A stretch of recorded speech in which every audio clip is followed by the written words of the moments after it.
Les voy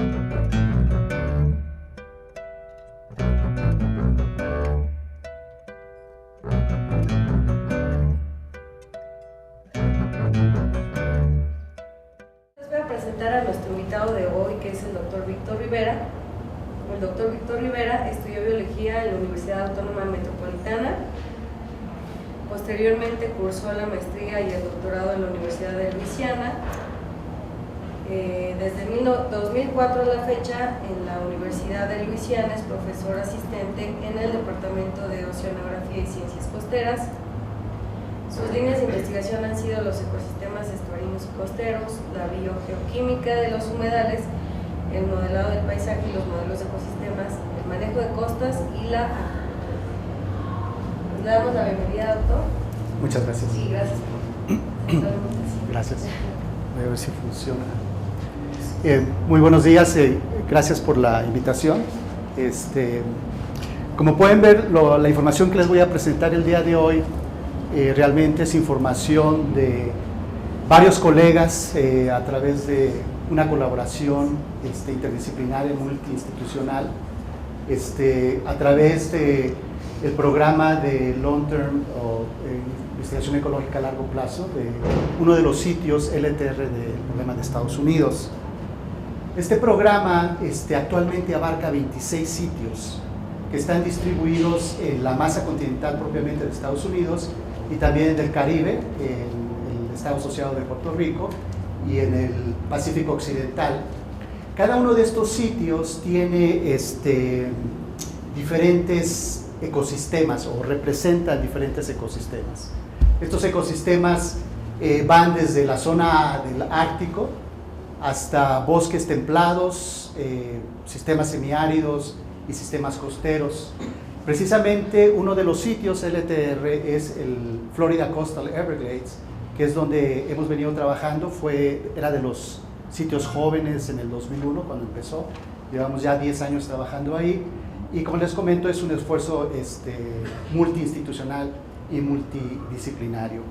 Todo este programa está siendo financiado a través de la Fundación Nacional de Ciencia de los Estados Unidos y afortunadamente ha tenido bastante soporte del gobierno federal y continuamos con financiamiento a través de esta institución.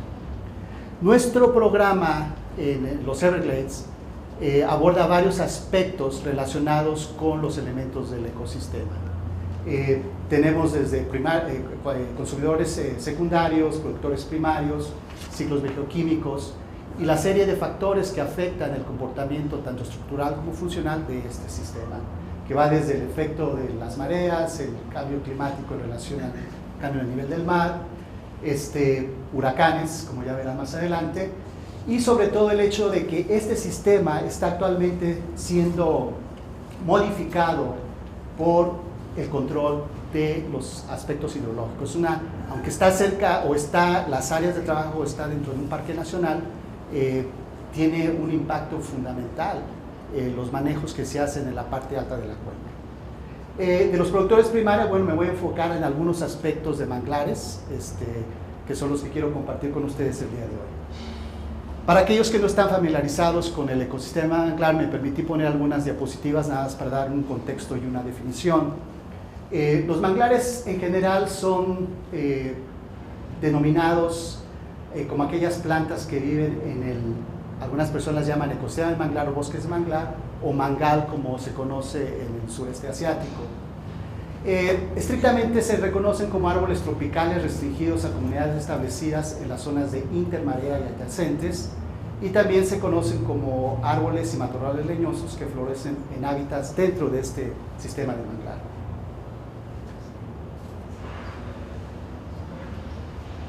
Para que sea considerado un manglar, tiene que tener varias características, varias adaptaciones.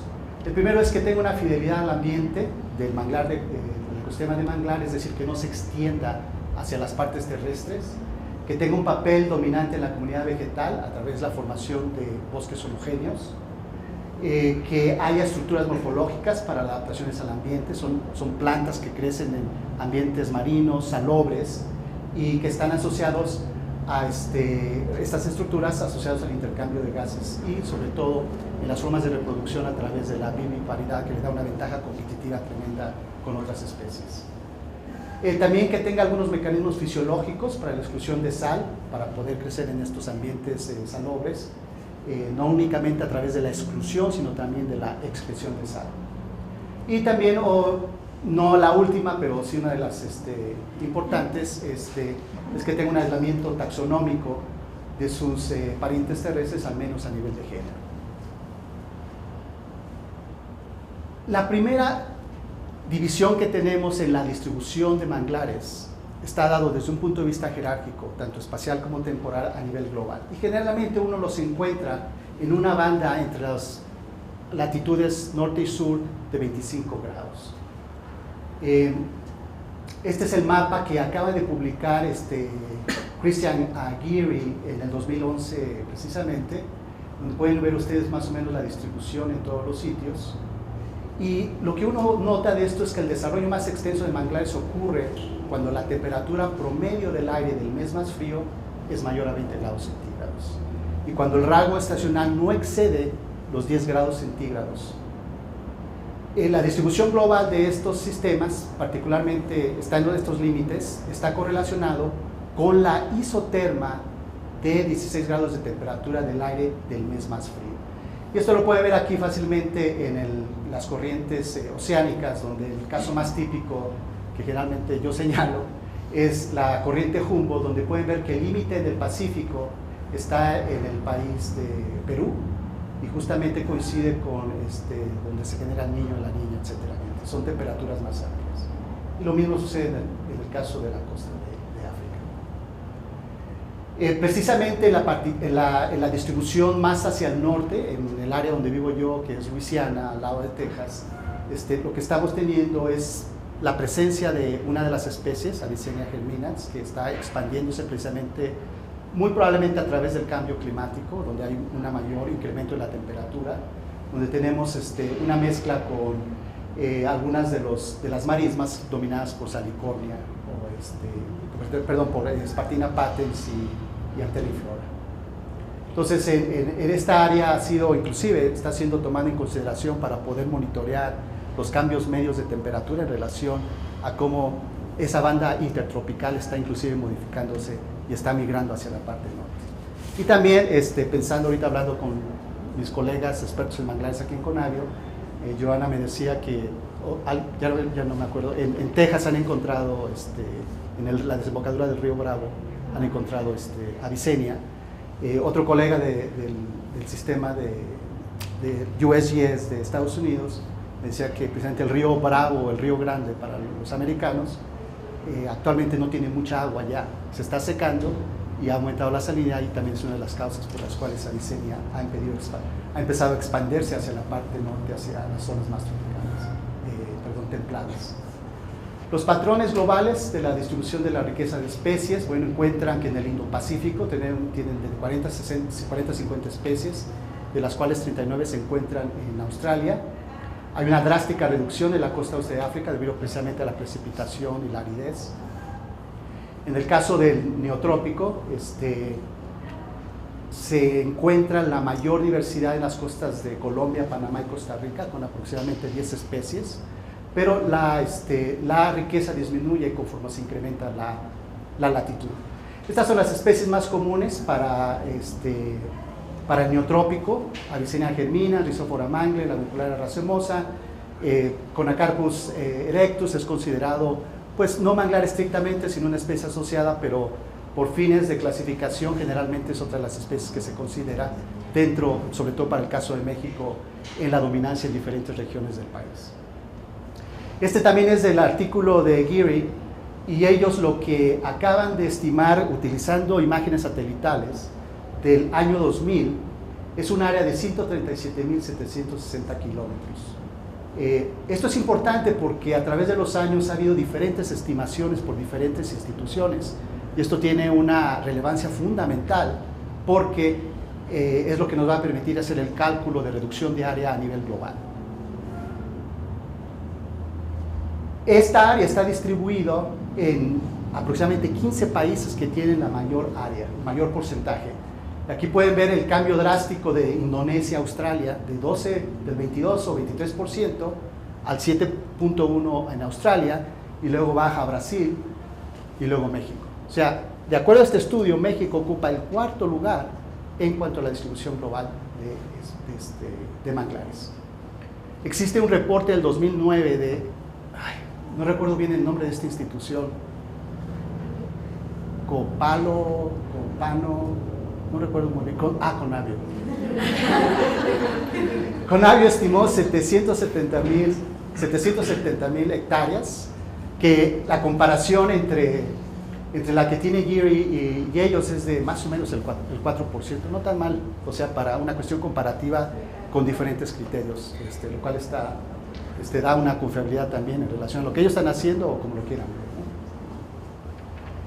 ¿no? Usando la información de distribución del área por varias instituciones, sobre todo de la FAO, Iván Valiela hizo un cálculo en relación a cuál es el promedio de pérdida a nivel mundial desde los años 80, y lo que él reporta es una pérdida de aproximadamente 35%, lo cual equivale a aproximadamente a 3.000 kilómetros por año desde el principio de esta década de los 80.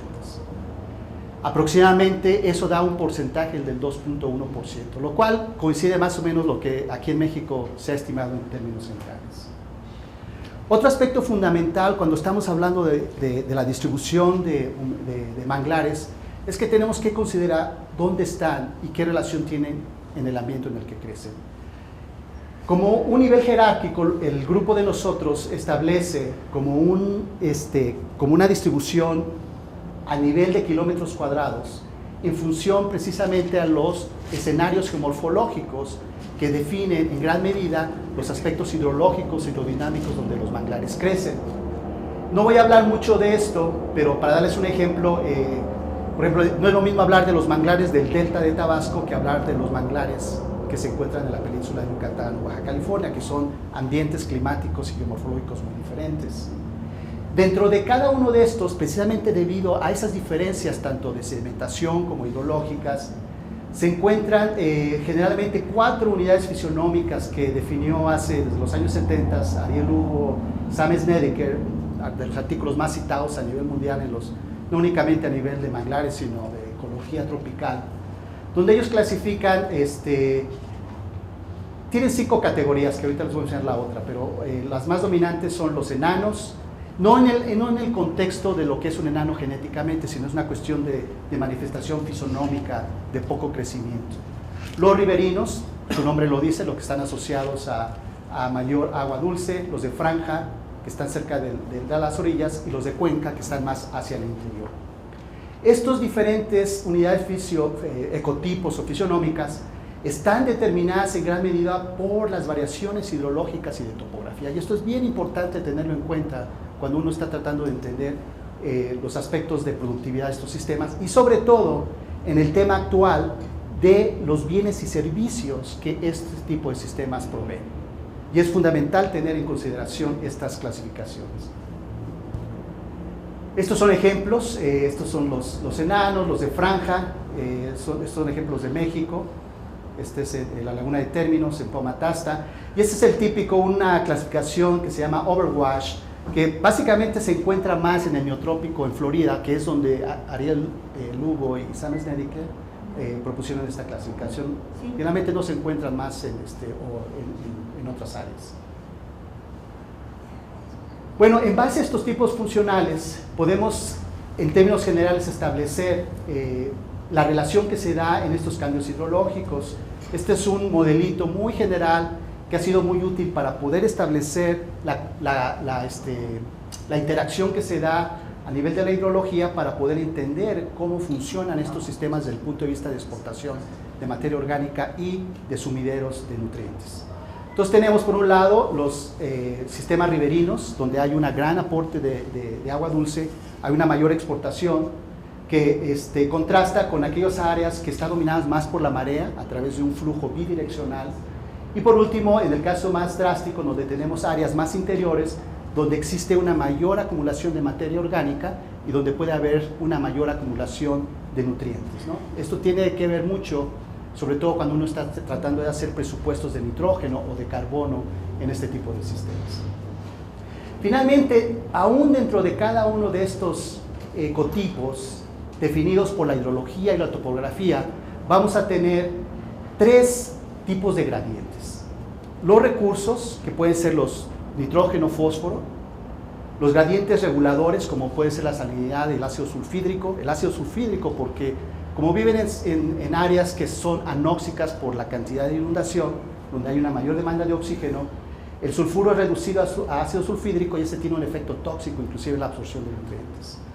Funciona precisamente como un regulador para la toma de nutrientes y por lo tanto restringe el crecimiento. Lo mismo en el caso de salinidad, sobre todo en condiciones de hipersalinidad.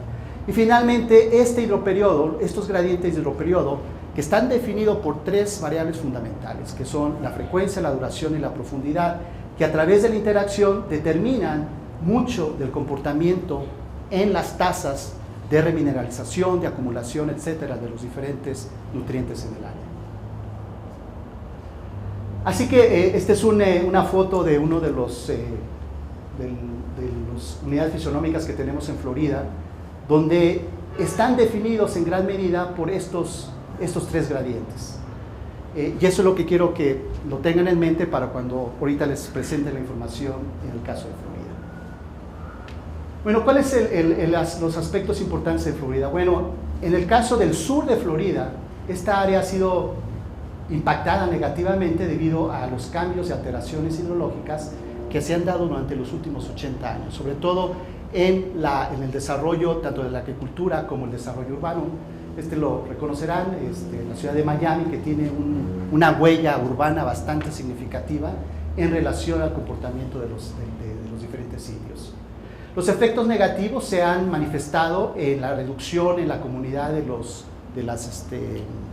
los pastos marinos, tanto en cuanto a su distribución como su productividad. Existen blooms o surgencias de fitoplancton debido al exceso de nutrientes, cambios en la calidad del agua, sobre todo en incrementos de la salinidad por la reducción de salinidad, que han determinado mucho la supervivencia de muchos de los ecosistemas, particularmente en el caso de los arrecifes de coral, que es donde se da la conectividad hidrológica desde los arrecifes hasta el manglar, hasta los pantanos de agua dulce. ¿Cuál ha sido el problema entonces? Bueno, desde a finales del siglo antepasado, o sea, de los 1890, principios de 1900 del siglo pasado, ha habido una modificación tremenda de lo que era históricamente el flujo de agua. Esta es la cuenca del río Kissimmee, este es el lago Okeechobee, donde se venían por sheet flow. Aquí no hay ríos. La península de Florida se comporta muy similar a la península de Yucatán, donde casi todo el agua se da a través de un movimiento subterráneo del agua. No hay ríos. Cuando hay lluvia hay un movimiento laminar del agua que fluía directamente hacia estas áreas, sobre todo en el caso de la bahía de Florida. A la vez las construcciones y a la vez el desarrollo agrícola, sobre todo para protecciones de inundación y uso de agua, para la ciudad de Miami y las ciudades que están en esta región del Atlántico, disminuyó significativamente. Y actualmente existe un proyecto de rehabilitación, el CERP, Comprehensive Everglades Restoration Plan, que tiene en teoría un costo de $9.5 billones y ha sido apenas empezado a implementarse desde hace 2 o 3 años, precisamente para tratar de establecer el flujo hidrológico en esta área. La idea es precisamente rescatar un poco de esta agua que está siendo, entre comillas, desperdiciada hacia el Golfo de México y el Océano Atlántico, y revertirla nuevamente para tratar de regresar parte de los sistemas en cuanto a la diversidad y la productividad de algunos de estos sistemas, sobre todo en el caso de manglares. Bueno, en esta área, una de las hábitats que son dominantes es el manglar, y lo puede ver aquí más o menos. Su extensión tiene en su banda más ancha tiene 25 kilómetros por 5 kilómetros. Se conoce como la región de cotono de manglar, enfatizando el hecho que es una zona de transición al mencionarse como ecotono. Es extensa, está limitada, toda esta área está limitada por la disponibilidad de fósforo, precisamente porque como no hay ríos y no hay transporte de sedimentos, no hay un insumo de este nutriente. Por lo tanto, toda esta vegetación es muy susceptible a las concentraciones de fósforo. De hecho, uno de los aspectos de manejo para esta área es que mucha del agua que están metiendo hacia acá, la cantidad de fósforo tenga una concentración menos a 10 partes por billón, lo cual es el límite para poder, en cierta manera, establecer los cambios que se han dado en el sistema. Estos límites de fósforo y el hecho que no tenemos transporte terrígeno limita la productividad y debido a esto muchas de estas áreas están dominadas, sobre todo en esta región sur-occidental, por bosques de manglar. Esta es una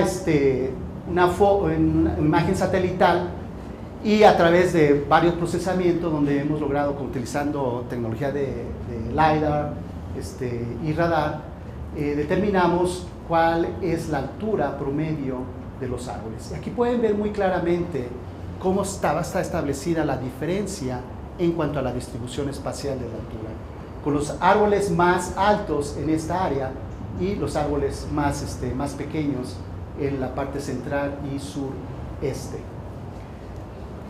La mayoría del área, que son 144,000 hectáreas aproximadamente, está cubierto la mayoría por bosques enanos. Y como repito, los bosques o los árboles más altos, con una densidad bastante alta, se encuentran en la desembocadura de lo que se denomina el estuario del río Shark, o Shark River Estuary. Una de las preguntas fundamentales que tenemos en este programa LTR es tratar de entender cómo la conectividad hidrológica, que está influenciada por los cambios en el flujo de agua dulce, como parte de las estrategias de manejo del ecosistema, van a afectar la productividad del ecotono de manglar y su reciclamiento de nutrientes, y sobre todo cómo van a influir en la calidad del agua de la bahía de Florida, lo cual tiene una importancia económica, ustedes la han oído hablar sobre todo en el caso del turismo y de pesca, fundamental.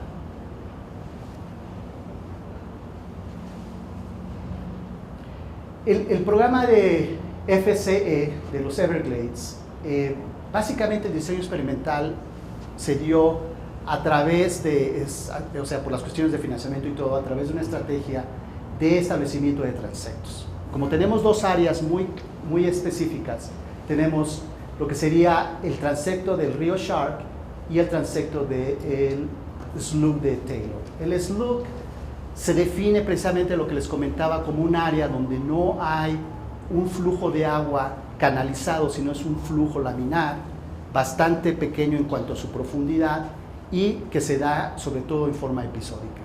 Prácticamente esto es una llanura, imagínense, vuelvo a repetir, la península de Yucatán, totalmente flat, con un diferencial de 1 centímetro por cada 25-30 kilómetros. Dentro de este transecto tenemos varias estaciones de muestreo que van desde la parte alta, en el límite de lo que es, esta línea azul es el límite del del Parque Nacional de los Everglades, y va desde donde empieza la canalización, o termina la canalización, hasta lo que sería el desemboque en el Golfo de México, y en el caso de este transecto, en la Bahía de Florida propiamente. Ustedes van a ver en las transparencias que les voy a mostrar de algunos resultados, van a ver SR4, 5 y 6 y TS6 y 7, que son las estaciones que están localizadas dentro de este ecotono de manglar. Dos cosas fundamentales que uno observa inmediatamente después de tener varios datos y de largo plazo por 10 años, es que esta área está dominada por las mareas, sobre todo semidiurna, diaria, y está sobre todo inundada en diferentes profundidades, sobre todo con salinidades que vienen del Golfo de México. En el caso de Florida, el hidroperiodo es mayor, tenemos unos periodos largos de inundación y donde generalmente muchas de estas áreas están permanentemente inundadas. Y esto es lo que determina en gran medida, precisamente lo que les comentaba, el comportamiento temporal y espacial del hidroperiodo.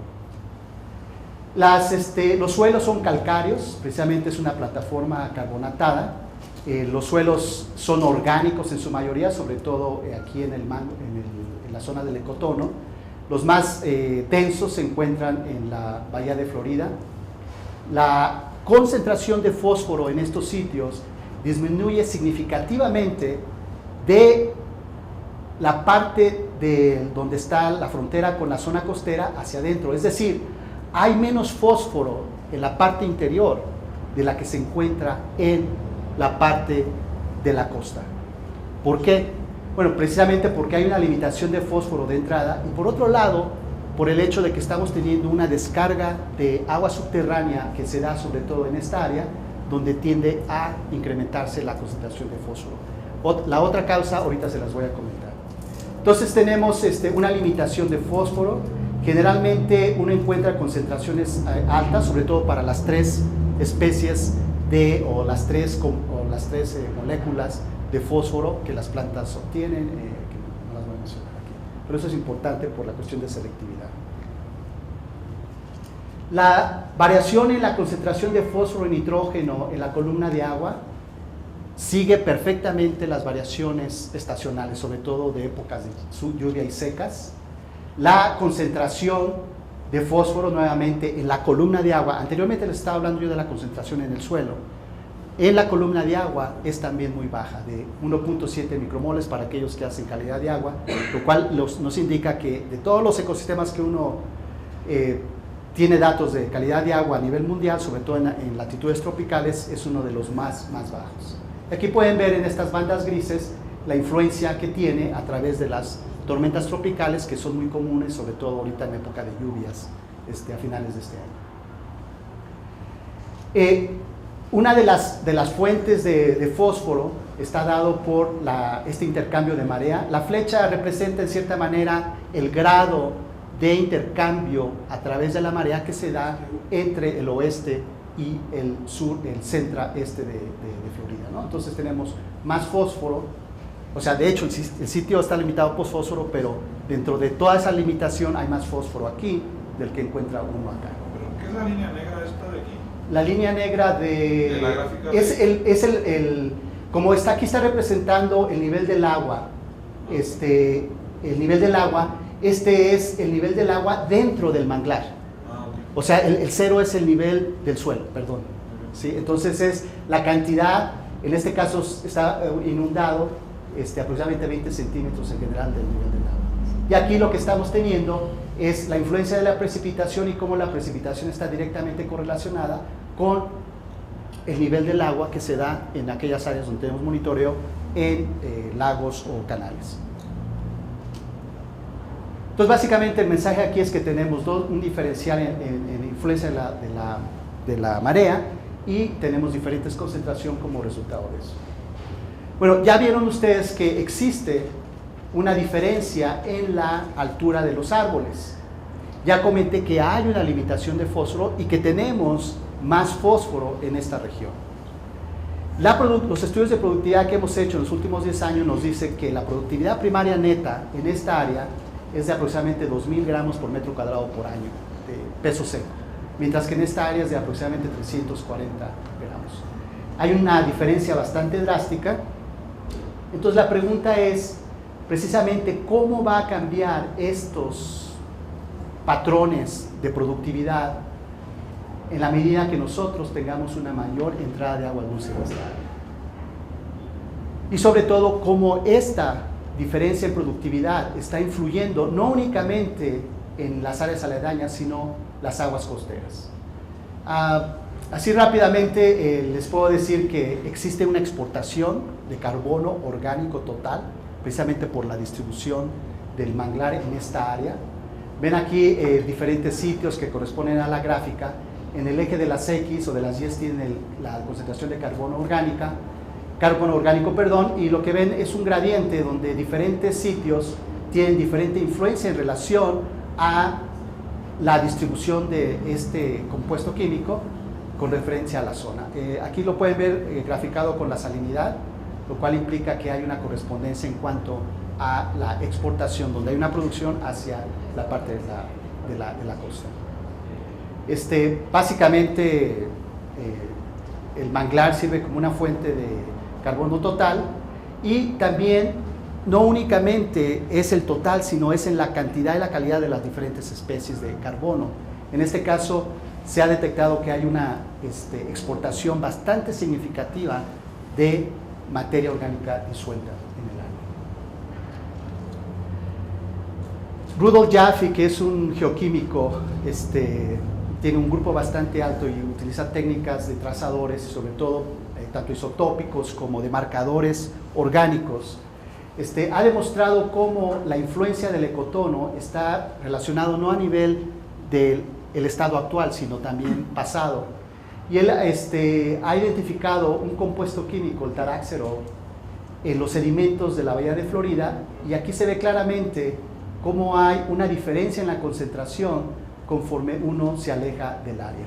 Esto significa que en estas áreas hay acumulación, pero también acumulación histórica. Con los cambios en el nivel del mar, nosotros sabemos que en esta área también había manglares hace mucho tiempo. Y la influencia también que se está dando de exportación determina en gran forma cómo se está dando, por así decirlo, la huella espacial de la influencia de exportación de nutrientes de estos manglares con respecto a estos manglares. Eso es muy importante porque nos ayuda a poder entender cuáles son los diferentes trazadores que podemos usar para poder establecer cómo se da el transporte de la materia orgánica en la parte alta y cómo se refleja en la parte costera o de la bahía. Es decir, ¿existe una exportación de materia orgánica desde arriba abajo o es una producción orgánica interna que es la que regula los patrones de productividad? Y esas preguntas son fundamentales porque nos hablan del acoplamiento que se da hidrológico entre sistemas separados por cientos de kilómetros, ¿no?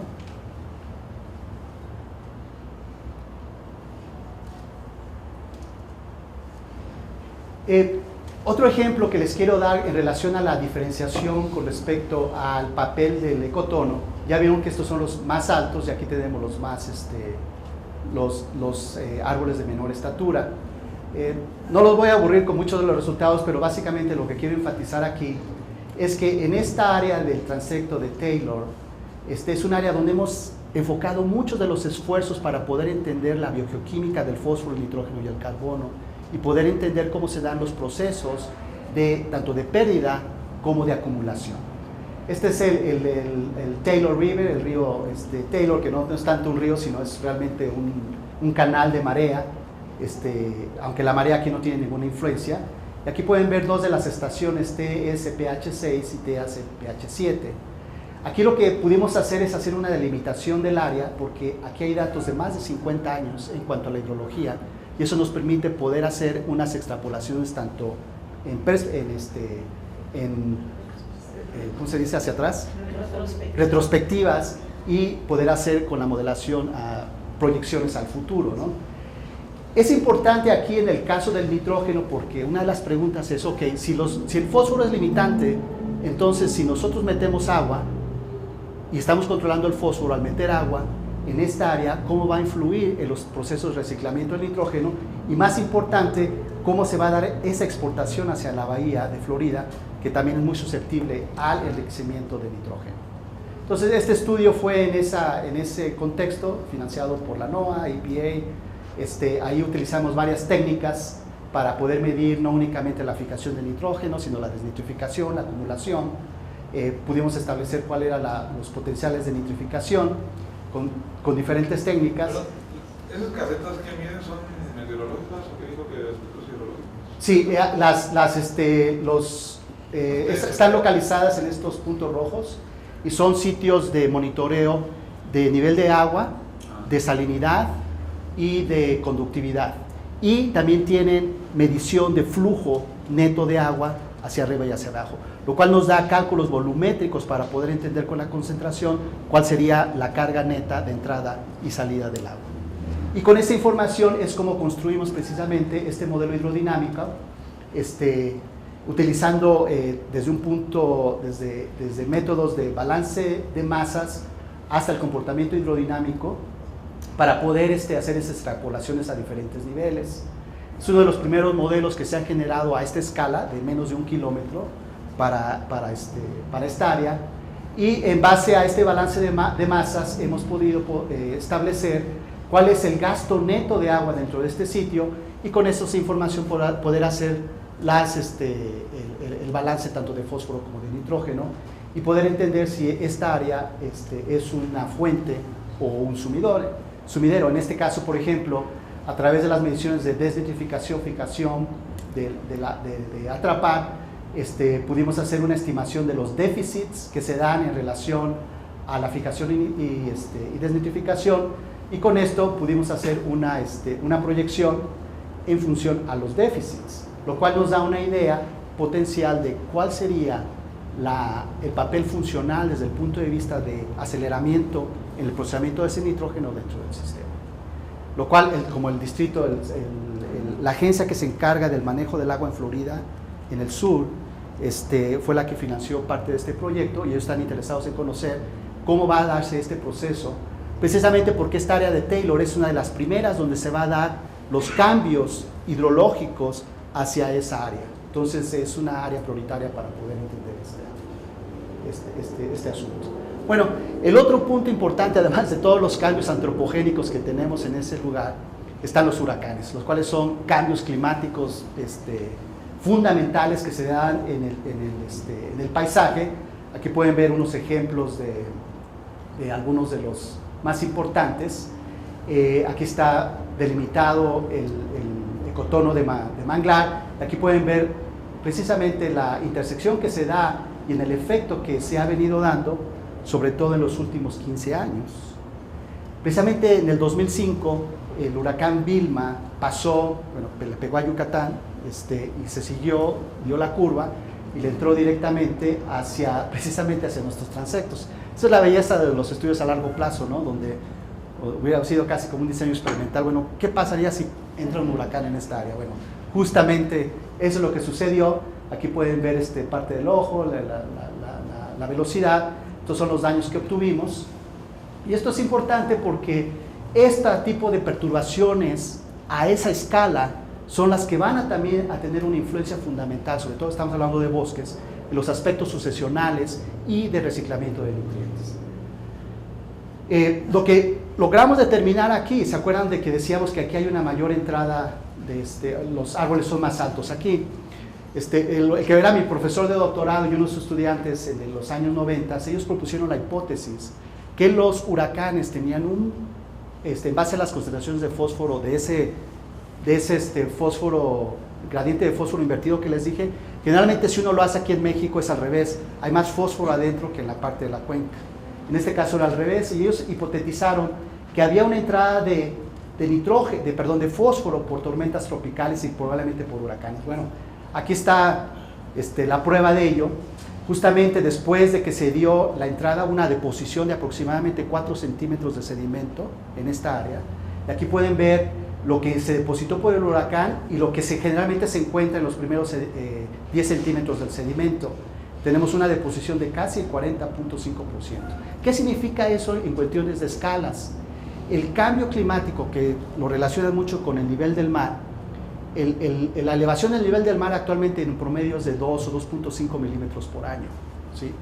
Si nosotros tenemos 2.5 por año, tenemos una zona costera, supuestamente va a haber eventualmente una inundación, pero entonces las plantas y los ecosistemas tienen que mantener esa elevación en función al crecimiento en el atrapamiento de sedimentos y la producción de materia orgánica, porque esta acumulación del sedimento, esta acumulación en cuanto al nivel del mar es inoxera,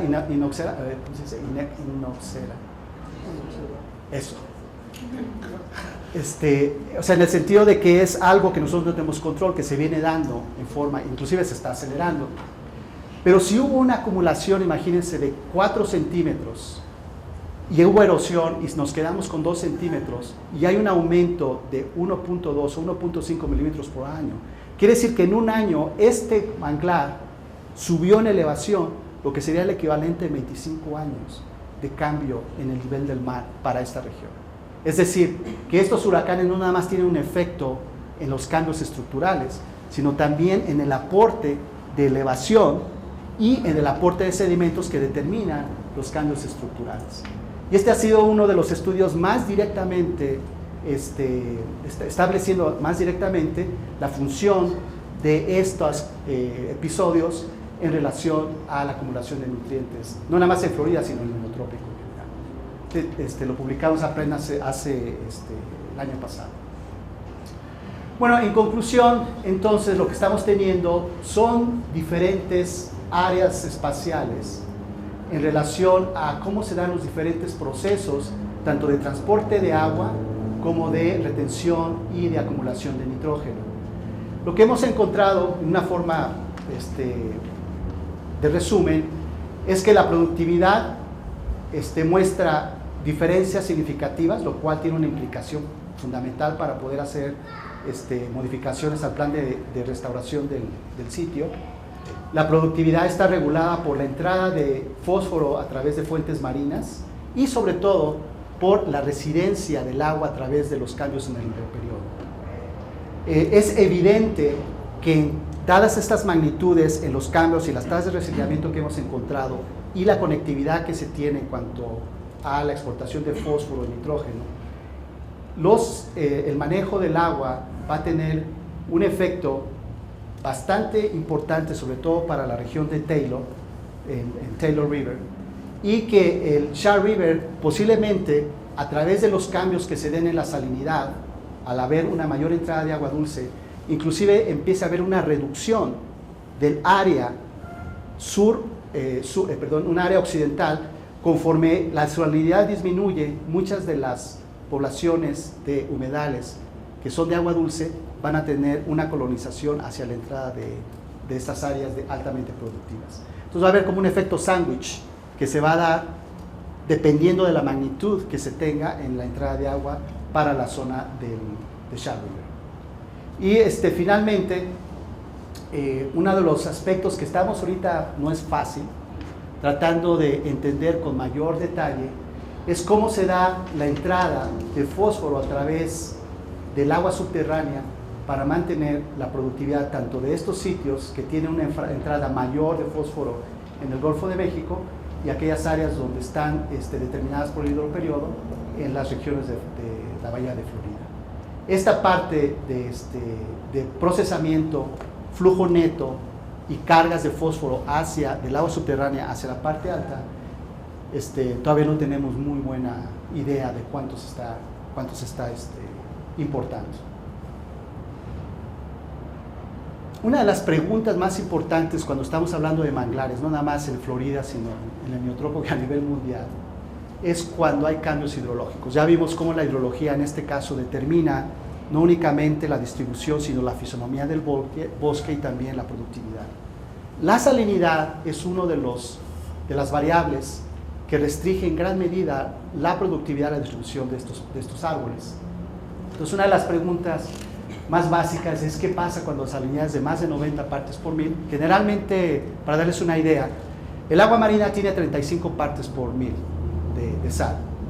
El agua intersticial donde crecen los manglares de diferentes especies puede variar entre 35 hasta 70 o 65 partes por mil. El límite de tolerancia fisiológico que se da, sobre todo en la intensidad, es después de los 70, cuando hay periodos más largos, como se dio en el caso de la Ciénaga Grande, que es el área, es el ejemplo más concreto donde los cambios hidrológicos a gran escala. Aquí se perdieron 350 kilómetros cuadrados en un lapso de 20 años por la construcción de la carretera de Barranquilla hacia la ciudad de Santa Marta. Aquí tuvimos un proyecto grande donde mostramos los aspectos tanto climáticos como de cambio y donde hay un proyecto precisamente de rehabilitación donde se están abriendo canales para disminuir la salinidad. Estos son ejemplos muy concretos de México. Aquí hemos trabajado en los últimos 5 años en la península de Yucatán, donde tiro por viaje, donde hay cambios, hay construcción de carreteras y cambios hidrológicos, se mueren los manglares, ¿no? No hay que tener un doctorado para... Entonces la salinidad es un indicador funcional y fundamental para poder entender y proyectar estos cambios,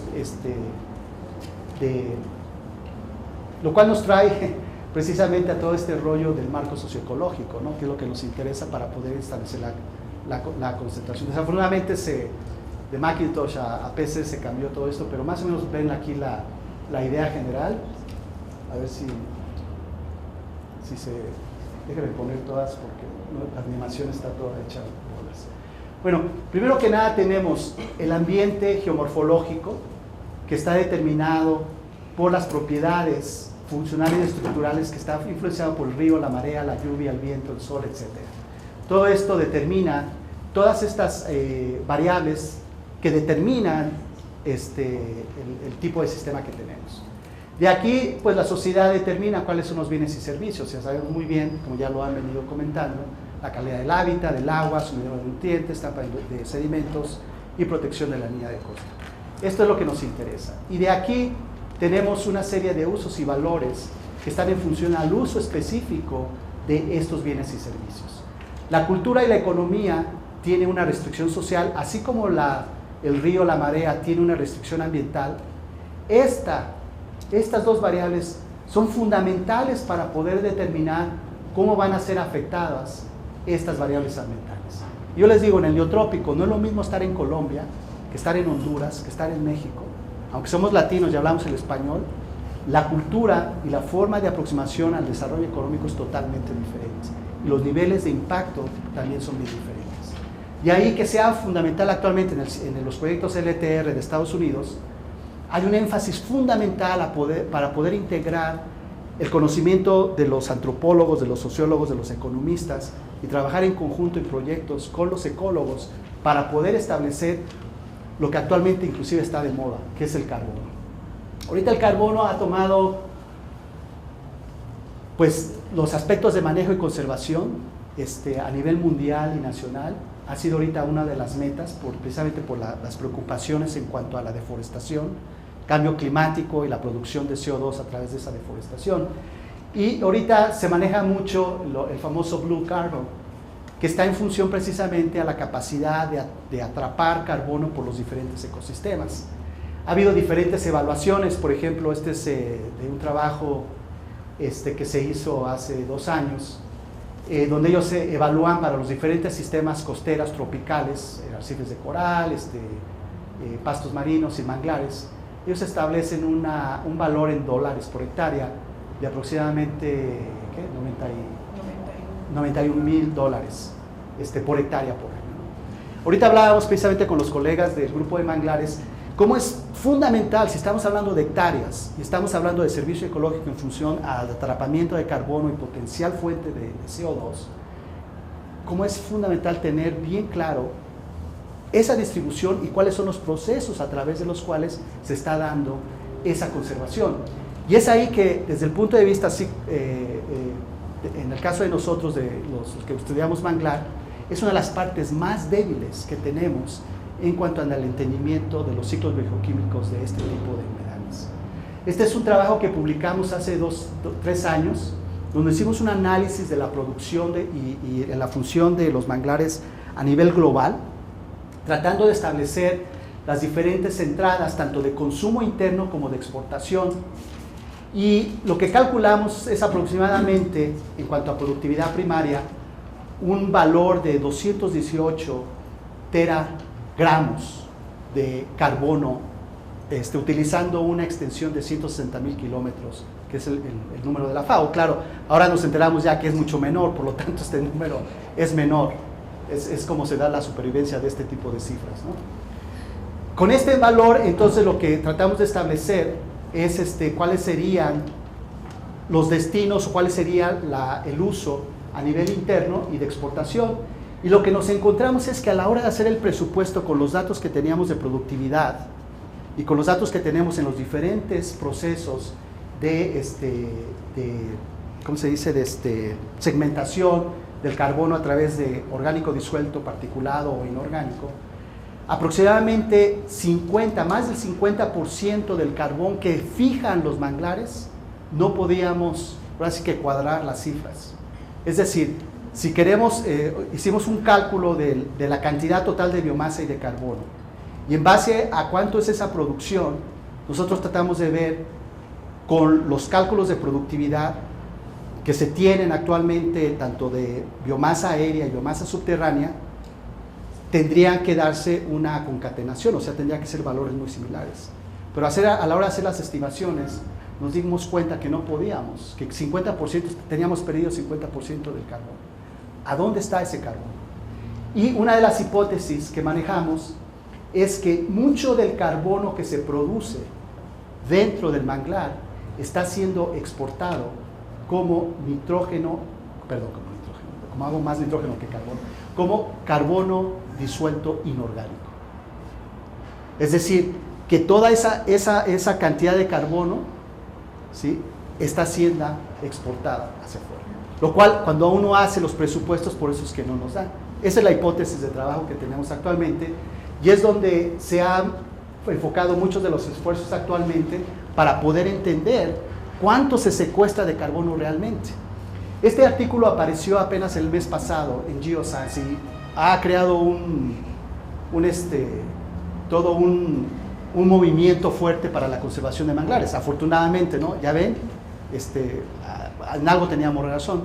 Pero aquí es donde surge una preocupación también cuando hablamos de ese papel de conservación, porque aquí, por ejemplo, Daniel Donato y colegas lo que hacen es comparar la cantidad de carbono en relación a lo que capturan los bosques tropicales, templados y boreales. Y aquí pueden ver ustedes el diferencial en cuanto a megagramos por hectárea. O sea, se los lleva a todos esos. El punto es de que ellos muestrean, ¿sí?, casi todo está almacenado en profundidades de más de 30 centímetros. ¿Sí?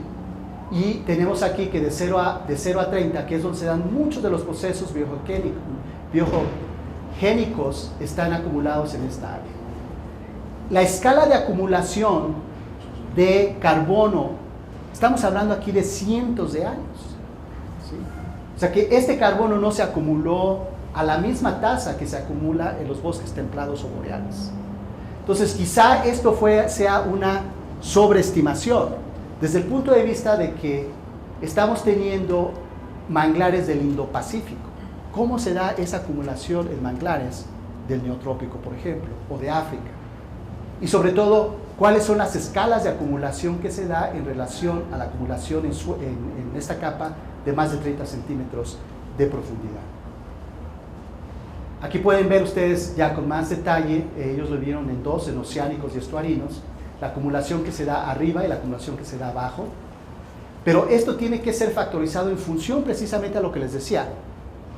Un manglar enano no va a acumular la misma cantidad que un manglar riverino o un manglar de franja, precisamente porque los procesos de acumulación y de productividad van a ser totalmente diferentes.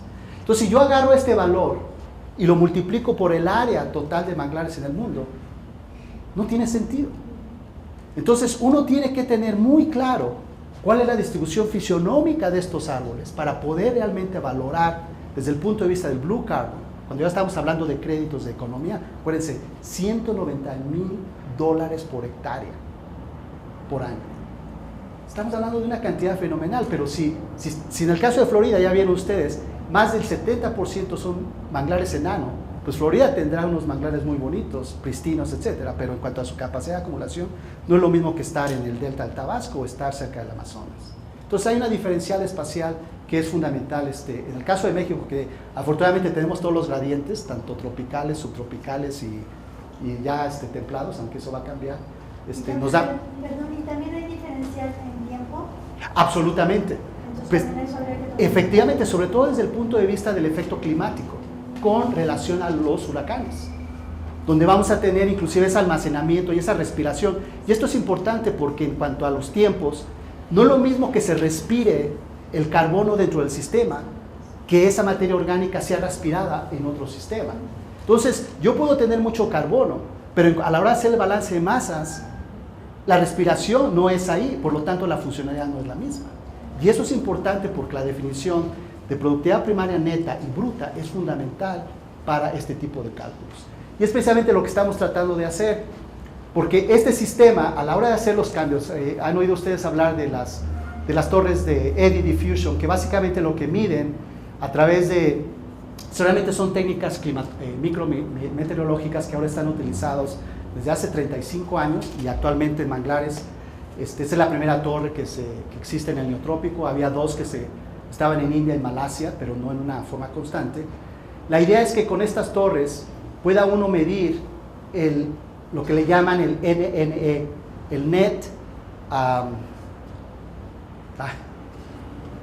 tanto lo escribí que ya se me... es el intercambio neto de carbono, de CO2 que se da entre la atmósfera y el sistema, ¿sí? Pero este es únicamente uno de los intercambios que se da. Vamos a tener diferentes tipos de intercambios. Tenemos el intercambio lateral, el intercambio que se da con la atmósfera y los procesos de reciclamiento. Actualmente en manglares tenemos bastantes datos de NPP, Net Primary Productivity. Casi no tenemos nada de respiración, casi no hay nada de NPP a nivel de suelo, y de acá casi no hay información sobre las tasas netas, sobre todo de carbono inorgánico disuelto. Entonces realmente ahorita en ningún manglar a nivel mundial tenemos toda la información como para poder hacer un cálculo de presupuesto de carbono, como para poder decir con cierta confianza, bueno, este es el papel funcional en relación a la productividad. Entonces, son parte de las consideraciones que estamos dentro del programa de LTR. La ventaja es de que tenemos un área pristina, es un parque nacional, estamos financiados por el gobierno federal, es un proyecto diseñado a largo plazo, seguirá, lleva 10 años, quizás seguirá otros sitios LTR de Estados Unidos que les mostraba, lleva casi 38 años trabajando. Algunos tienen ya 40 con otro tipo de historia. Entonces, el punto aquí es de que los estudios ecológicos a largo plazo deben de ser una estrategia actual para poder realmente determinar cómo estos cambios antrópicos, escalas temporales, escalas espaciales, y sobre todo en el contexto del cambio climático global, podemos realmente establecer cómo estos sistemas pueden seguir manteniendo los bienes y servicios ecológicos, y si hay cambios, cuáles son las consecuencias socioeconómicas que vamos a tener para poder establecer proyectos o políticas de conservación y de manejo. Y aquí lo dejo, si tienen alguna pregunta, con mucho gusto.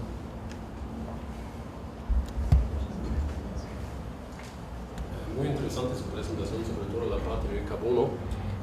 Usted mencionó que también estaban utilizando datos de LIDAR en combinación con radar para derivar información de canopy height. ¿Qué tipo de radar fue? Y también utilizaron eso para modelar, por ejemplo, el carbono. ¿El qué, perdón? El carbono, por sí. ejemplo, o el carbono nada más derivaron por parte de modelación y con esos flux towers. Bueno, realmente no hemos modelado el carbono como tal. O sea, no hemos, apenas estamos teniendo la información. Estamos haciendo la validación de las medidas biométricas con las medidas del Eddy Diffusion Flux aquí, para poder ver cuáles son las divergencias. Entonces son mediciones alométricas. Exactamente. Entonces, afortunadamente, como es un sitio a largo plazo, podemos tener datos de productividad en los últimos 10 años con medidas biométricas. Y sobre todo tenemos ecuaciones alométricas in situ para cada una de las especies, que es otro de los aspectos que hemos discutido, sobre la importancia de que, aunque yo tenga laguncularia y tenga una ecuación de laguncularia, esa ecuación puede ser muy diferente si se aplica en Guyana, o si se aplica en México, o si se aplica aunque sea la misma especie. Entonces, se recomienda mucho que cada región tenga sus propias ecuaciones alométricas, aunque hay gente que promueve que hay un modelo general, pero para estos niveles de comparación a nivel de presupuestos es deseable tener. Entonces, tenemos esa posibilidad. Las cuestiones de medición biométrica, dentro del bosque tenemos esa información, y ahorita tenemos esta medición del Eddy Diffusion. Y tenemos ciertas discrepancias en cuanto a los valores, pero mucho tiene que ver porque no tenemos los datos de acá. En cuanto a los datos de las alturas, hemos utilizado el IceGlass. El satélite ahorita es el mismo que ahorita me decías tú, es el mismo satélite, el mismo sensor, y hay uno que ahorita no recuerdo. Yo no soy experto en esa área. Mark Seaman de NASA y GPL es el que ha manejado más. Inclusive él ha desarrollado el software para bajar las imágenes y procesar la información.